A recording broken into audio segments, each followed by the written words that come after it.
رمضان کی جو مقاصد ذکر کیا ہے قرآن نے کہ لعلکم تتقون، آپ میں تقویٰ پیدا ہو جائے، لعلکم تشکرون، تاکہ تم اللہ کی نعمتوں کی شکر ادا کریں، وَلِتُكَبِّرُوا اللَّهَ عَلَىٰ مَا هَدَاكُمْ، تاکہ تم اللہ کے اس دین اسلام کی اس نعمت کے اوپر اللہ کی بڑائی بیان کریں، اللہ نے ہدایت دی۔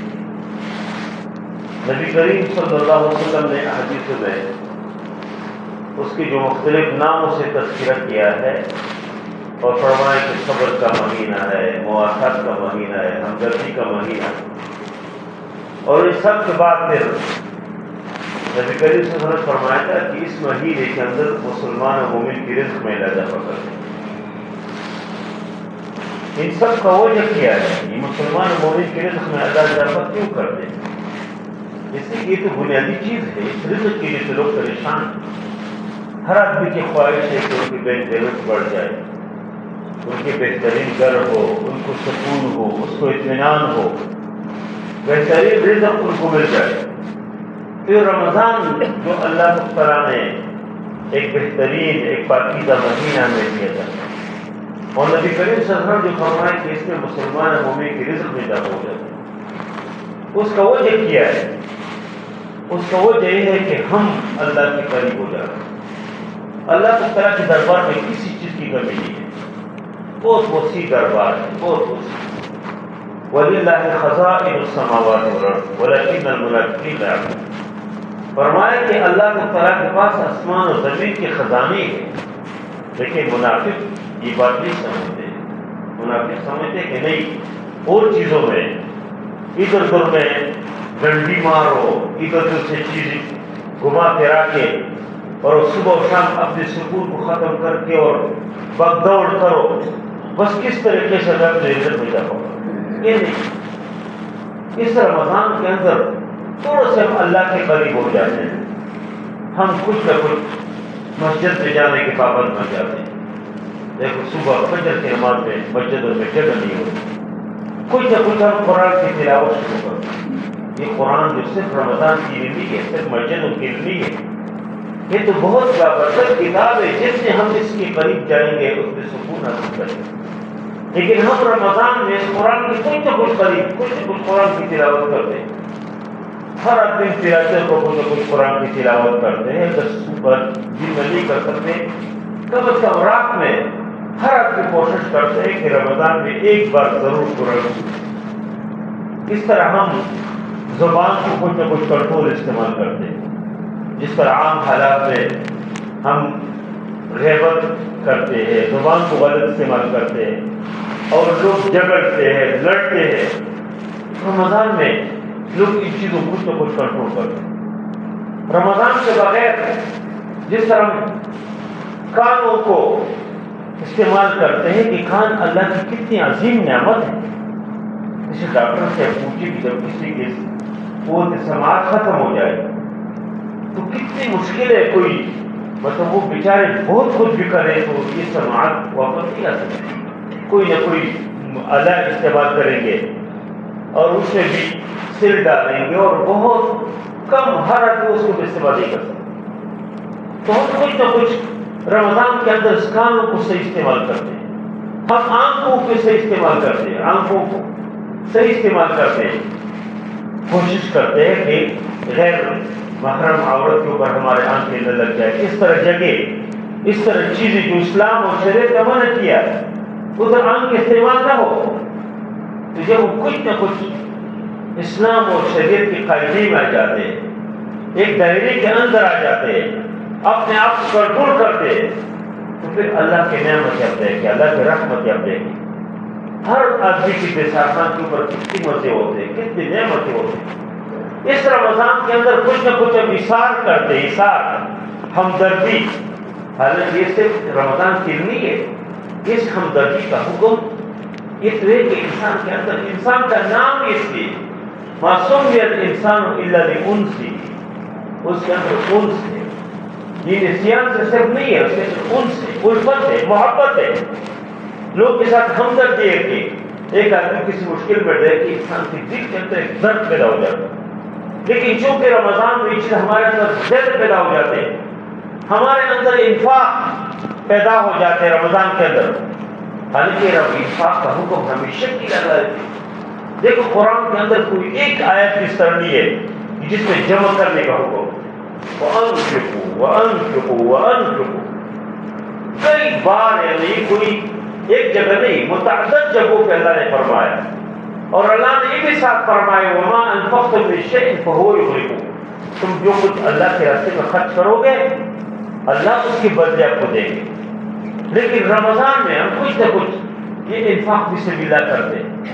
تو دیکھو جب ہم کچھ نہ کچھ یہ کام کرتے تو اللہ کے دربار پہ دیں گے، اللہ کی رحمت اب دیں گے، اللہ کی برکت اب دیں گے، ہر گھر کے اندر خوشی دیں گے.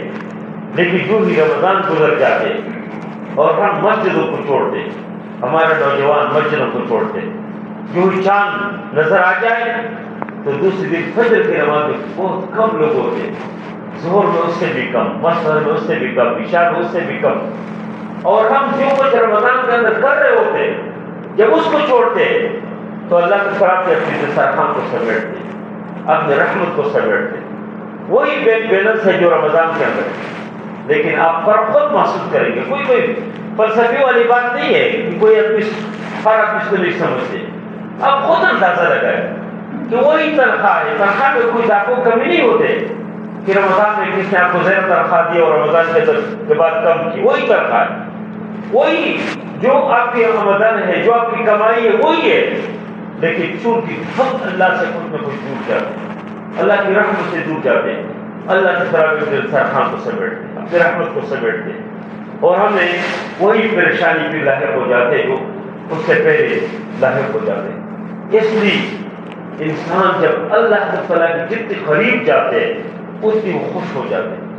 اور جو انسان جتنی اللہ کے گھروں سے دور ہے، اللہ کی مسجدوں سے دور ہے، اللہ تعالیٰ کی کتاب قرآن سے دور ہے، نماز سے دور ہے، اچھی مجالس سے دور ہے، اتنے وہ پریشان ہیں. وہ پریشان کا بینک بیلنس جتنے بھی ہوتے ہیں، وہ بڑے مالدار لوگ، بڑے پیسے والے لوگ وہ پریشان ہوتے ہیں. لیکن بڑے غریب لوگ جو دین کے مطابق، اسلام کے مطابق، شریعت کے مطابق سمجھانے حلال ذریعوں سے وہ خوش ہیں.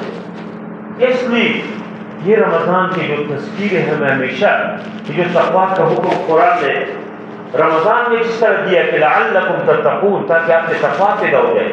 اس کے بعد بھی یہی فرمایا وَمَن يَتَّقِ اللَّهَ يَجْعَل لَّهُ مَخْرَجًا وَيَرْزُقْهُ مِنْ حَيْثُ لَا يَحْتَسِبُ. فرمایا کہ جو آدمی تقویٰ اختیار کرے، اللہ تعالیٰ کی خشیت، ڈر اس کے دل کے اندر موجود ہو، تو فرمایا کہ وَيَجْعَل لَّهُ مَخْرَجًا، اس کے لیے اللہ تعالیٰ راستے بنائیں گے. کوئی بھی مشکل اس سے اللہ اس کے لیے بہترین راستہ بتائیں گے.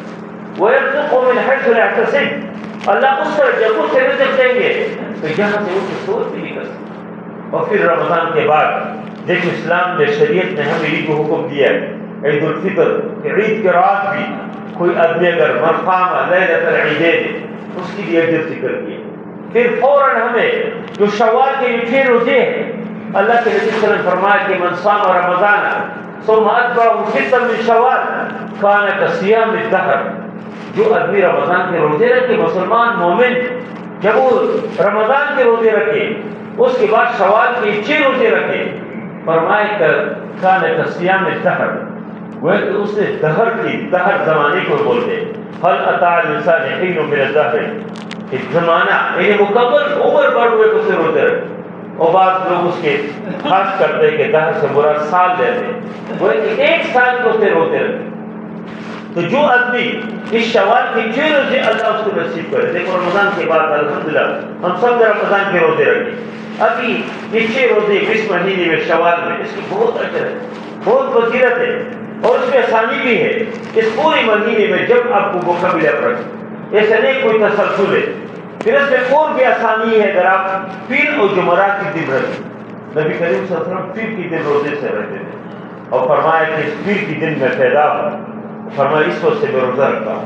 جمعرات کے دن اللہ کے نبی صلی اللہ علیہ وسلم ہر جمعرات کو روزے رکھتے اور فرمایا اس لیے رکھتا ہوں کہ جمعرات کے دن اعمال اللہ کے پاس جاتے اور میں چاہتا ہوں احب ان ارفع عملی کہ میرے عمل اللہ کے پاس جائے وانا صائم، میں روزے سے ہوں.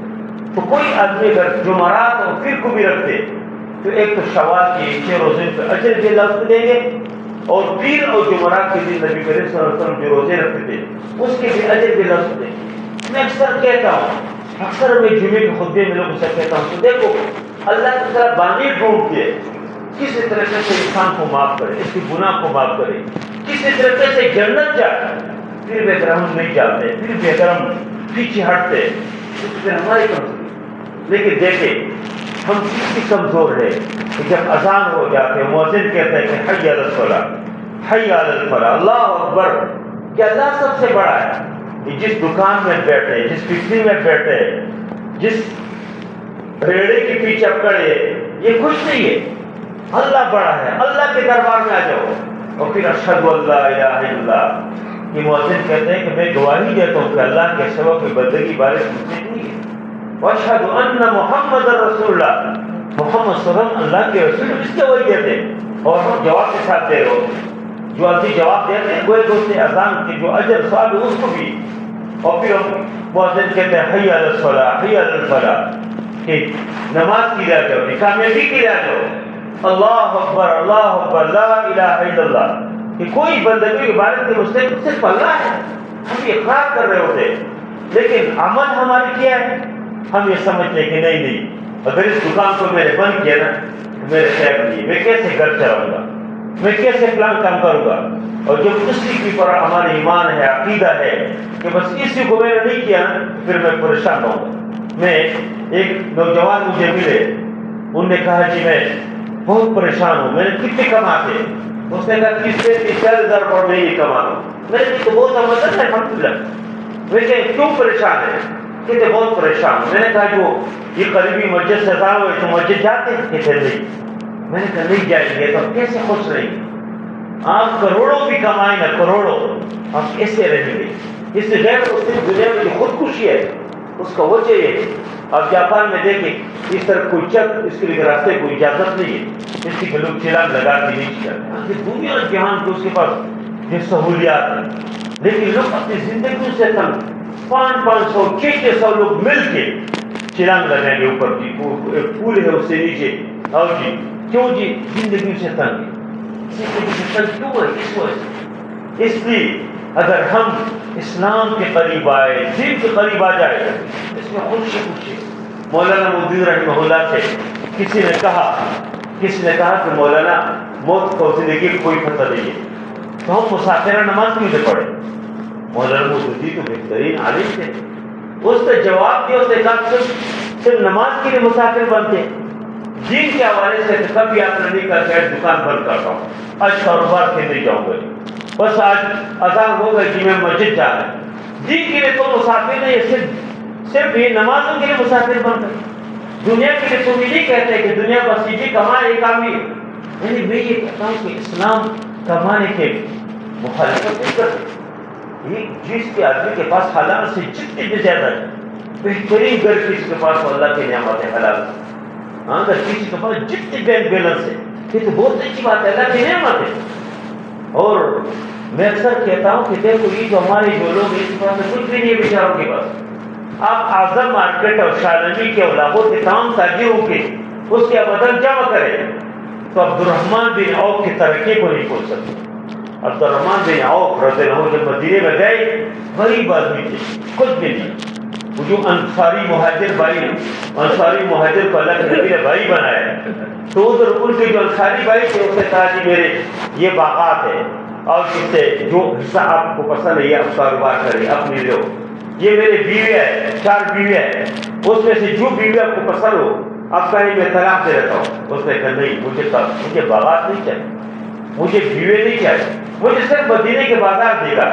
اور رسی گردے کے اوپر سردی کو بڑھاتے ہو کاروبار شروع کر، ایک دن پنیر کمائے، جیسیگی کمائے، خود بھی کھائے، انصاری بھائی کو بھی کھلائے، اور ایسے حلال طریقوں سے اسلام اور شریعت کی روشنی میں کاروبار کر کے اللہ نے اس کو اتنے نوازا ہے کہ عبدالرحمن بن عوف جو وفات پائے، اس کی جو ورث، اس کی جو ترکہ ہے میراث، اس میں سونے کے اینٹ ہے، اینٹ، اس کو ٹکڑے کر کے لوگ تقسیم کر رہے تھے ورثہ۔ حالانکہ عبدالرحمن بن عوف نے دونوں ہاتھ اس تقسیم کیے، مہاجرین کے اندر کسی اور انصار کے اندر کسی، اس کا اللہ نے ایسے نوازا اس کو اس سے میں کہتا ہوں کہ اسلام نہیں منع نہیں ہے، اللہ نے فضل کا ہے اللہ بدل. دنیا کے اندر جتنے بھی خیر کام ہے یہ اللہ تعالیٰ نیک و اچھے لوگوں کے ذریعے سے، کوئی اگر مدرسہ چل رہا ہے، کوئی اگر مسجد ہے، کوئی اگر اسلامی تحریکات ہے، کوئی دنیا میں خیر و شر کی کشمکش ہے، تو خیر کے پیچھے کوئی گورنمنٹ نہیں ہے، یہ عام لوگ ہیں. لیکن اس دنیا کو بالکل مطمح نظر بنانا، اس کے پیچھے بھاگنا، کسی کو اٹھا کے اور بارش کے پیچھے گھومنا پھرنا، یہ اسلام میں منع ہے. کہ نہ نماز ہو، نہ کوئی جو ہے روزے کی ہو، نہ کوئی بچوں کو میڈیم دے، اور بس وہی ہے کہ صبح و شام کمائے، یہ اسلام میں منع ہے. اس لیے ہمیں دین کی روشنی میں، اسلام کی روشنی میں ہمیں رہنا چاہیے. اس میں بہت خیر. دیکھو اب پوری دنیا میں ہم پریشان ہیں. اب دیکھو پوری دنیا میں خاص کر کے فلسطین کی حالت کتنے ظلم ہے. کتنے افسوس کی بات ہے کہ امریکی پوری جو ہے اس کی پوری غرور کے ساتھ، تکبر کے ساتھ چلنے پہ اس کی گاڑی موجود ہے، اس کی فوج موجود ہے، اس کی پوری قوت اسرائیل کو ترقی دیتے ہیں. ہم آپ کی پشت بھی کریں، لیکن 56 اور 57 اسلامی ممالک میں کوئی ایک بھی غیرت مند آدمی نہیں ہے، کوئی ایک حکمران نہیں ہے کہ کم از کم مذمت تو کرے، امریکہ سے کہیں کہ تم کیوں ادھر آئے، اسرائیل کی مذمت تو کرے. اور انہوں نے جو ظلم شروع کیا تو بیان نہیں کر سکتے. شہداء کی کوئی حد نہیں ہے، چھوٹے بچوں کو، اور حتیٰ کہ آپ تو ایجوکیٹڈ لوگ ہیں، آدمی بتائے تو شرم آتے ہیں کہ اسرائیلی فوجیوں کی جو شرٹ ہے اس کے اوپر ایک تصویر ہے، آپ نے دیکھا ہوگا. شرم ہے پوری امت مسلمہ کے، اس کے حکمرانوں کے چہرے کے اوپر، اس کے اوپر ایک بدنما داغ ہے اسرائیل کے. یہ کہ وہ ایک تصویر ہے، اس کے اوپر عورت کی تصویر ہے، اس کی شرٹ کے اوپر، اور اس عورت کے پیٹ نکلی ہوئی ہے، وہ حاملہ عورت ہے، اور اس کے اوپر ایک جملہ لکھا ہے انگلش میں کہ ایک گولی مارو، 2 قتل کرو. یعنی اس بچے کو پیدا ہونے سے پہلے اس کو ٹارگیٹ کرو تاکہ والدہ بھی اس کی شہید ہو جائے، قتل ہو جائے، اس کی بیٹا بھی. کتنے افسوس کے بعد، کتنے بچے ہیں، کتنے ظلم ہے. اور فلسطین کے ابھی عید کی نماز میں ایک امام نے دعا کی کہ اللہ ہمیں کھانا دیا دو، یا اللہ ہمیں کھانا دے. یہ دعا ہے صرف، یا اللہ بھوک سے مر رہے ہیں، ہمیں کھانا دو. لوگ بیچارے بھوک کی وجہ سے لٹا مر رہے، لیکن ہم کیا کریں. کتنے افسوس کی بات ہے. کوئی اگر کہتے ہیں کہ اقصیٰ کے حوالے سے، فلسطین کے حوالے سے مظاہرہ ہے کہ جلوس ہے، ادھر بھی ہم نہیں جاتے، مصروف ہوتے. کوئی حکومت سے کام نہیں کر رہے. اس لیے ہماری ذمہ داری یہ بنتی ہے کہ اللہ کے قریب آئے، اللہ سے مانگے، اللہ تعالیٰ سے تعلق بنائے، پوری بحیثیت امت اللہ کے قریب آ جائے. ہم اللہ سے دور ہو گئے، اللہ سے خفا ہے. ہم دعائیں کریں پوری امت کے لیے، خاص کر فلسطین کے مسلمانوں کے لیے. اور اس سے آگے ایک اور کام ہے کہ ہم اسرائیلی مصنوعات اس کے بائیکاٹ کریں، اس کی پیپسی کے اوپر لعنت بھیجیں، اس کی جتنی چیزیں، اس کی کپسی. افسوس کی بات ہے کہ ہمارے علاقوں میں کپسی، ایک مسلمان جا رہے کپسی اور پیسے دیتے ہیں، گویا کہ آپ نے وہ اسی آدمی کو نہیں دیا ہے، آپ نے اسرائیلی فوجی کو ترقی دیا کہ مارو، یہ پیسے میں بھیج رہا ہوں. آپ نے اسرائیلی فوجی کی جیب میں پیسے ڈال دیے. اللہ سے قیامت کی پوچھی گئی. اس لیے ہم کسی دکان کے پاس جائے پوچھی کہ یہودی پوچھی تک بات نہیں. کوئی دکاندار ہے غیرت مند مسلمان باہر پھینکے اسرائیلیوں کی چیزوں، یہودیوں کی چیزوں کے اوپر